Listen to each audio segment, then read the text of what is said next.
D'abord sorti sur borne d'arcade en 2009, la suite de BlazBlue, Calamity Trigger, arrive très prochainement en Europe sur console HD. Développé par Arc System Works, connu pour sa maîtrise dans le domaine du jeu de baston 2D et toujours détenteur de la licence Guilty Gear, contrairement à ce que beaucoup de rumeurs laissaient entendre, BlazBlue Continuum Shift nous a été présenté cet été dans les locaux de Trade West. L'occasion pour nous de poser quelques questions à Geraint Evans, le community manager de la branche européenne. À commencer par la raison qui les a poussés à produire une toute nouvelle franchise. So when we approached BlazBlue, we wanted to kind of reset everything and go, okay, what can we do to get new players involved, to be excited in 2D fighting games again? Obviously, there weren't a huge amount of 2D fighting games on the PS3 and the 360, so BlazBlue is kind of means of pushing that 2D art form as much as you possibly could in terms of the detail of the characters, the detail of the environments, the flow of the animation, to really explore what is, I think, for a lot of fighting game fans, an art form. And also because it's a unique thing compared to the 3D fighters that are currently available.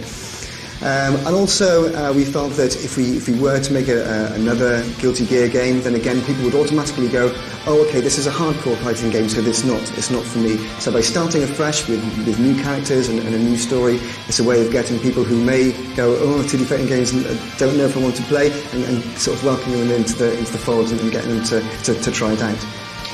Un raisonnement plutôt inspiré dans la mesure où les principaux défauts que l'on pouvait reprocher aux productions d'Arc System, comme Guilty Gear ou le premier BlazBlue, tournaient essentiellement autour de la complexité plutôt élevée du système de combat. Une remarque que le studio japonais semble avoir prise très au sérieux. I think you're absolutely right. I mean, one of the biggest criticisms that we heard from fans as well as new users was that when they first came to it, because the characters are so unique, that they didn't really sort of understand how the fighting system worked. And Arc System has tried really hard to address that very specific point. So this time around we've included a whole wealth of modes which will help complete novices. If you've never touched a fighting game before, there are various elements in the game which will help introduce you to that. First of all, we have a tutorial mode. And then on top of that, they've also introduced a brand new challenge mode. Now, this is very clever in that, again, it works for novice players, but it's also a really, really big challenge for people that are extremely good at Calamity Trigger.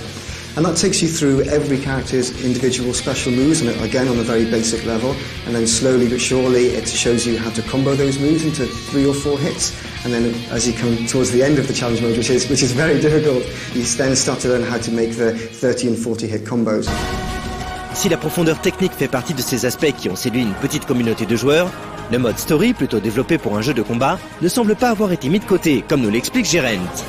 Now, the story mode in Continuum Shift isn't a linear experience. You don't start at point A and then go to point B. As you go through the game, you're given a number of choices, and that will affect which characters you end up fighting and which aspects of the story that you'll see. With BlazBlue, the developers wanted the users to care about the characters, to understand who they were and why they were fighting, and that's something that we're exploring even more in the sequel.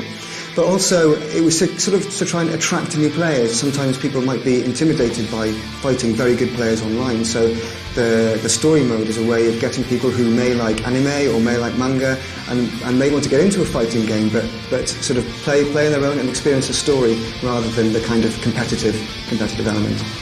En Europe, l'intervalle entre les sorties de Calamity Trigger et de sa suite est relativement court. Un motif de mécontentement pour les fans du premier volet qui, à juste titre, pourraient se sentir délaissés.